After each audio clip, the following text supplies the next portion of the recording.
This is Cindy, and she is having a deep peel, a superficial deep peel that is called the French peel. This is a real unique and unusual peel. It has two steps to it, the lactose enzyme, which I'll explain more as we do that, and then the red wine vinegar. And this peel is really good as a maintenance treatment for aging skin, for preventative purposes. It's a very refined peel. It smooths the fine lines, stimulates the basal cells, and brings about newer, healthier skin, helps with refining the pores. And right now what I have on Cindy's face is the pumpkin cleanser. This is a beta enzyme cleanser that is just part of the initial cleansing and preparation stage. And so I'm going to rinse that off with warm water and the gauze.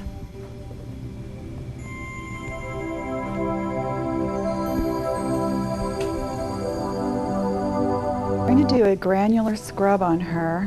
This is the brightening scrub. And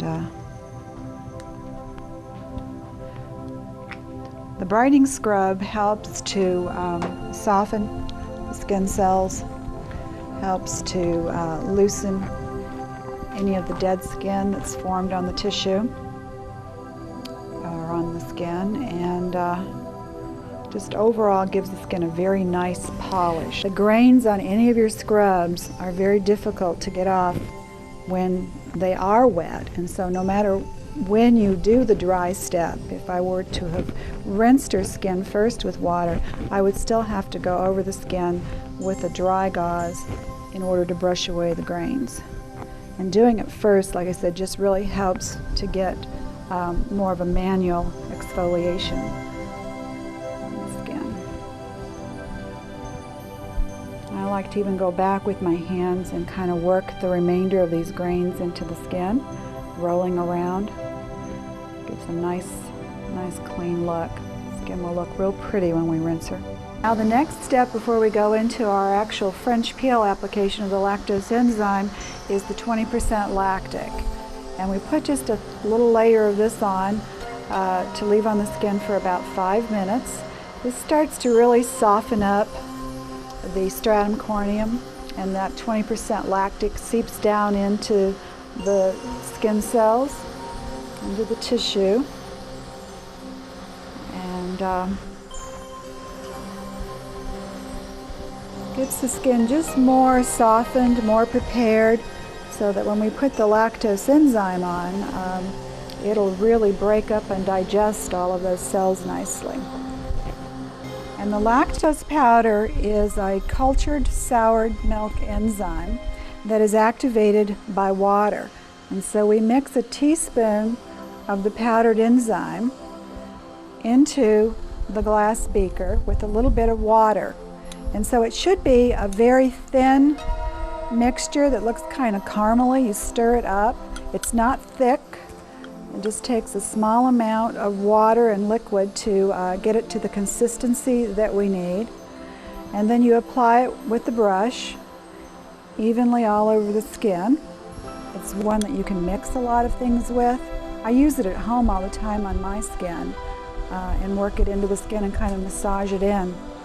It really gives the skin a nice healthy glow, and the only skins that I find can't use this is anybody who's extremely lactose intolerant, because it is a pure soured milk, and they really can notice that when it's on the skin.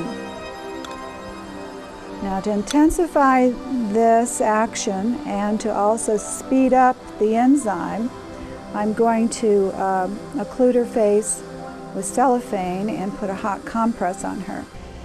If you're doing any kind of occlusions in the treatment room, you want to always ask your client if they are claustrophobic, and you want to be sure that you leave plenty of room for the air passages for breathing. Sometimes you can go ahead and do someone who is a little claustrophobic just by not covering their mouth. To do the heat for just about 3 minutes, take it off and let this stay and set up and get very tight for about another 4 minutes or so. So 5 to 7 minutes depending, and you can usually tell that because it gets very tight and they'll feel that drawing up. Okay, we've got our hot compress and it's nice and steamy. You want to let it calm down or cool down just a minute to not be overly hot. But she does have a layer of cellophane on, and so that does give some protection on the skin.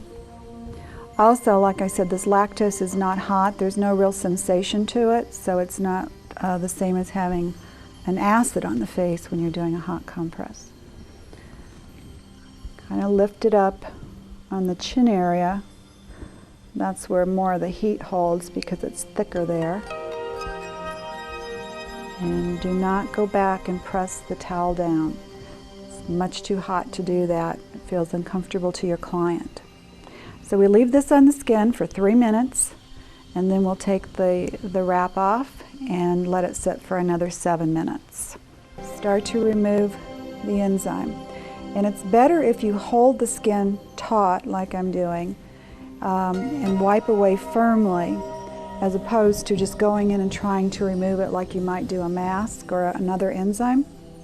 Now you want to be able to really view the skin closely and watch exactly what's happening as you're working with the solution.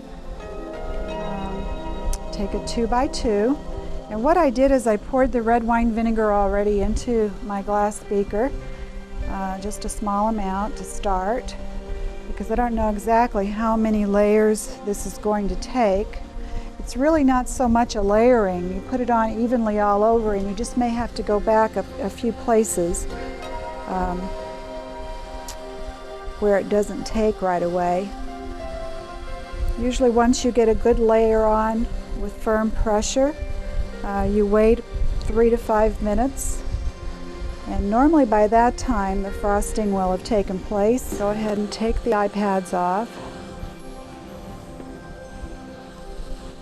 Lay the gauze on the eyes. And now kind of pat, don't do any real firm rubbing at this point. The skin's real tender. Kind of start out to the side a little so they're not shocked. How's that feel? Yay. That feels very, very good. They'll thank you so much if you have a little club soda available that's nice and cool. Go back and blot the eyes. And while she's holding the fan for a moment, I'm going to turn the oxygen machine on so that we can give her a good spray with oxygen to start the healing process, put some antioxidants back into the skin. Get her sprayed down. I like to bathe the skin in the oxygen for about 5 minutes at the end of a peel.